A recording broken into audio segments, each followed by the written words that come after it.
Die richtige Version bitte. Ah, hi.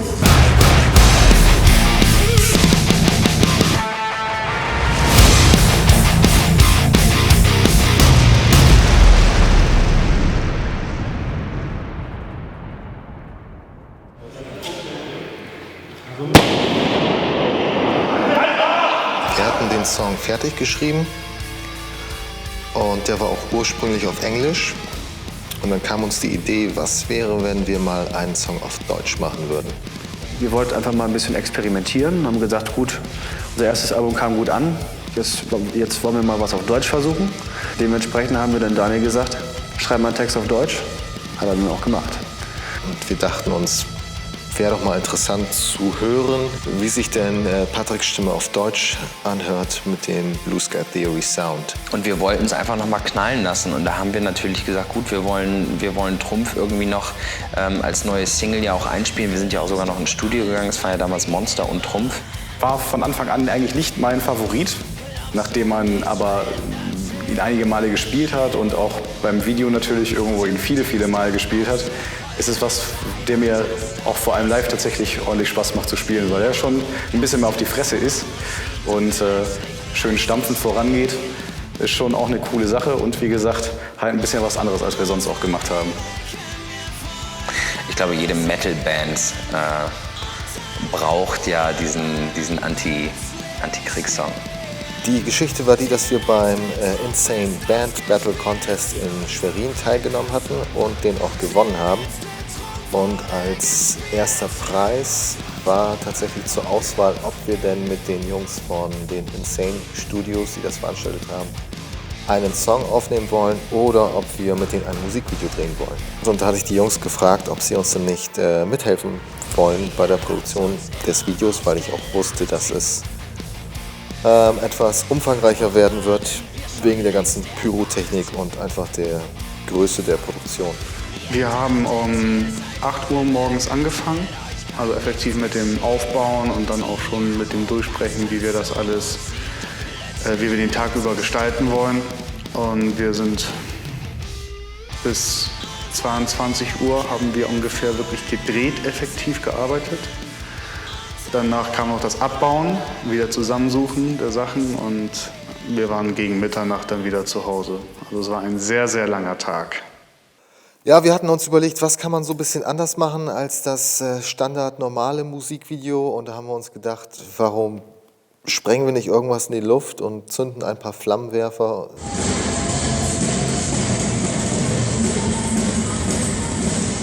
Die Story dahinter ist einfach, dass wir am Anfang total gehypt sind. Wir finden diesen Krieg, diese Situation finden wir toll. Wir ziehen in die Schlacht und wir sind alle total fröhlich und wir sehen auch noch gut aus. Die Klamotten sind ordentlich und wir sind voller Vorfreude. Anfangs lächelt man noch, hat Spaß. Und dann, wenn es wirklich soweit ist, wenn es ums Leben geht, dann sieht man das auch den Gesichtern an dementsprechend. Verpiss dich! Alter, hab ich verjagt, ey. Die Herausforderung beim Dreh war für mich tatsächlich, das wirklich realistisch einigermaßen rüberzubringen. Also eigentlich volle 100%, dass man wirklich das fühlt, was da gerade passiert. So dieses Kriegsszenario, dass man quasi mitten auf einem Schlachtfeld steht, das war für mich das Schwierigste, das wirklich so rüberzubringen. Wir konnten jetzt die Mega-Explosion nicht 1000-mal machen, weil das sprengt ja dann auch quasi unser Budget, das sprengt. Es ist diese Halle, die laute Musik. Man hört es ja, man hört nur dieses Metronom, dieses und das hallt dann durch die ganze Halle, das ist dann schon geil. Man hört das erste Mal seinen Song, glaube ich, so richtig laut, was ja, glaube ich, für Musiker irgendwie immer geil ist, wenn du deine eigene Mucke laut hörst. Es war diese Pyro-Show dabei. Das war ja abgefuckt geil. Auch interessant war, als der Teamman dann irgendwann diese lustige Warnfackel oder was da Erste-Hilfe-Fackel gezündet hat.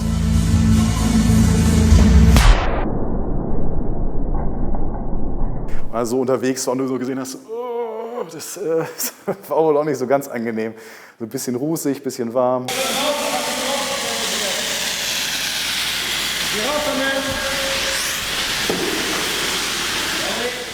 Und ich kann mich, glaube ich, daran erinnern, dass ich diese eine Fackel da ja hatte. Und dann musste ich aber dementsprechend halt auch schneller singen. Und das ist natürlich ungewohnt, weil du denkst, oh, du bist gar nicht daran gewöhnt, das so schnell zu singen und gleichzeitig auch dieses Ding so zu wackeln. Das war witzig, ja, war eine witzige Sache. Ist aber auch, glaube ich, gut, dass trotzdem unsere Songs in Originalgeschwindigkeit gespielt werden und nicht so. Ich denke, es war schwer umzusetzen, doppelt so schnell zu spielen, dass es auch noch realistisch aussieht, dass man es wirklich spielt.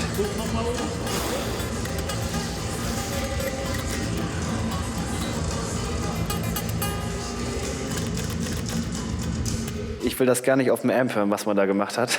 Also, Das war eine harte Herausforderung tatsächlich. Also an der einen oder anderen Stelle, ich sag mal so, wenn man da jetzt dann irgendwie Mikros hingestellt hätte, um das irgendwie für Studio so zu verwenden, wäre nicht so gut gewesen. Das war mein erster eigener Bass, den ich da kaputt gemacht habe. Mein erster Harley Benton, den mir meine Eltern geschenkt haben, als ich mit dem Bassspielen angefangen habe.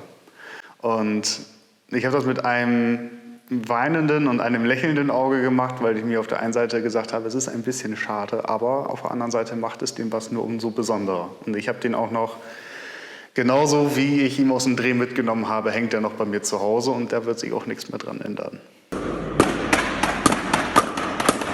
Jawohl! die Instrumente zu beschädigen, kaputt zu schlagen, wie auch immer, das war eine schöne Nummer. Also, es war meine allererste Gitarre damals. Da war ich 15, da habe ich die mal von eBay gekauft für 80 €. Ja, und da konnte man halt auch ein bisschen Aggression rauslassen, indem man sich an seinen Instrumenten vergangen hat. Ein bisschen den Drehfrust rauslassen. Und die Instrumente sahen im Nachhinein ziemlich cool aus. So ein bisschen zwiegespalten bin ich da ja immer bei so Instrumenten. Einmal natürlich macht es grundsätzlich mir schon irgendwie, weiß ich nicht, habe ich so eine kleine destruktive Ader oder sowas, Spaß, irgendwas zu zerkloppen. Andererseits so ein Musikinstrument oder so, da tut es mir dann schon irgendwie so ein bisschen weh. Die Leute machen hier alles kaputt. Aber grundsätzlich fand es halt auch, was Spaß gemacht hat, mal auf so einem brennenden Schlagzeug zu spielen. Das erlebst du ja auch nicht andauernd. Ich weiß noch, bei den letzten Szenen, wo wir dann ziemlich lange irgendwo das haben brennen lassen, auch das Reso-Fell von der Bassdrum und sowas, wo du dann gespielt hast und gesehen hast unten so, okay, das Feuer arbeitet sich weiter vor, es arbeitet sich weiter vor. Wann machen wir gleich einen Cut, wann kommen die Feuerlöscher und ja. Warte, noch nicht. Meine beste Erinnerung ist, als unser Bassist in Flammen aufging, am Bein. Es war relativ spät, wir waren alle schon relativ bedient auch. Keiner hat sich wirklich mehr konzentrieren können. Und er wollte die Brennpasta da reinkippen und das Ganze dann wieder anzünden. Hat aber nicht gesehen, dass in diesem Rohr noch Funken drin waren. Und in dem Moment machte das Fump. Und dann flog aus diesem Kanister so ein Brocken Brandgel, Brandpaste und wie eigentlich vorher geplant in so einem Bogen auf Eikes Hose durch letztendlich dieses Loch in dieser Hose auf sein Bein. Zum Glück hatten wir Personal da, das schnell mit einem nassen Tuch da war, um mich zu löschen. Das einzig Schade daran war, dass keine Kamera am Laufen gewesen ist. Ja, das Waxing hat Eike sich dann sparen können. War relativ witzig zu sehen, dass Eike gebrannt hat und wir wussten alle gar nicht, was wir machen sollten. Ich glaube, der wäre verbrannt, weil wir hätten nichts gemacht. Man sollte schon ziemlich Respekt vor dem Feuer haben. Wenn man in die Nähe geht, dann wird es einen schon warm. Auch wenn man 5-6 Meter davon entfernt steht, ist es schon sehr heiß. Wenn es hinten knallt und vorne Licht, Blitz, Blam und hier Bum, Bum. Und das sollte man sich nicht ablenken lassen. Das war auch sehr spektakulär und das irgendwie umzusetzen, das zu ignorieren und wirklich da auch noch den Tunnelblick zu haben, ich muss jetzt spielen, das ist das, was natürlich Spaß gemacht hat und was eine Herausforderung war, was spektakulär für mich war. Auch vorher sich irgendwo einzukleiden. Wir sind da in den Bundeswehrshop da gegangen in der Nähe von einem Meise und haben da uns groß eingekleidet und irgendwie Munitionskästen und so ein bisschen Zubehör besorgt. Da habe ich mich das eine oder andere Mal ganz gut verjagt, weil das doch mitunter irgendwie ein bisschen lauter knallt, als man gedacht hätte. Und wenn dann neben einem so die Flammenwerfer hochgehen, ist das halt auch was. Da kommt ordentlich Hitze bei rüber. Das denkt man so gar nicht. Das ist wirklich, wie wenn man mit dem Kopf 3 Zentimeter neben Lagerfeuer irgendwo sich aufhält. Also das ist schon recht heiß. Ja, wieder taufrisch. Dass Männer immer denken, es ist geil, was in Flammen zu setzen. Feuer, ja.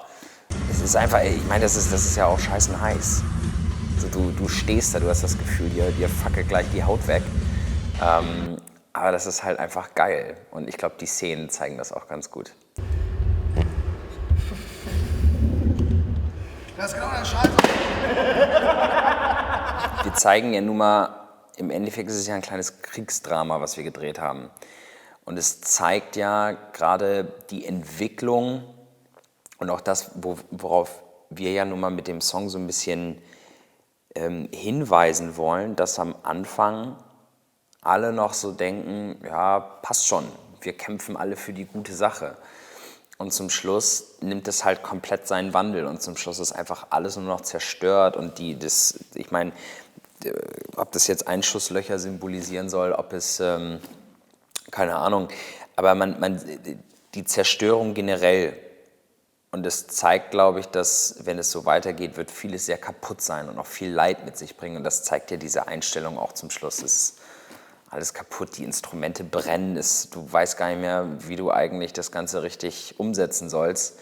Und alles um dich rum explodiert einfach nur noch und geht in Flammen auf.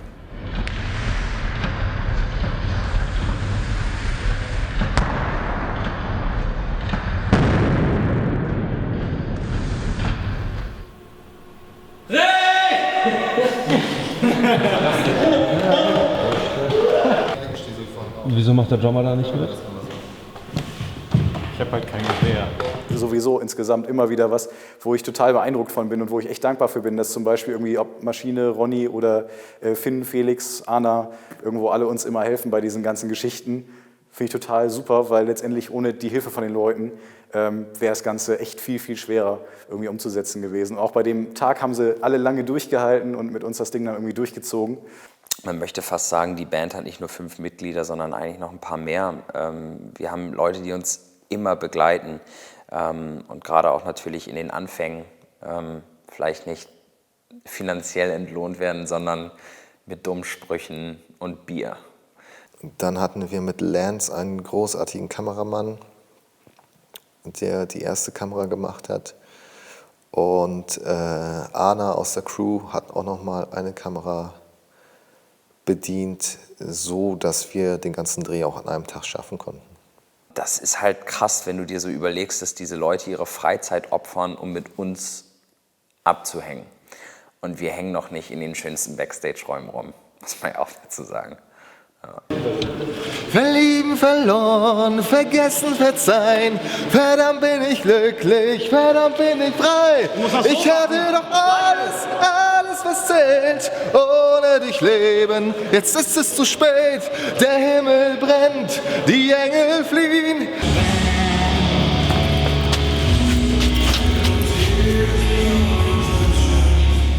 Der Videodreh war einer der besten Tage bisher, die ich je mit der Band hatte. Es war mega geil.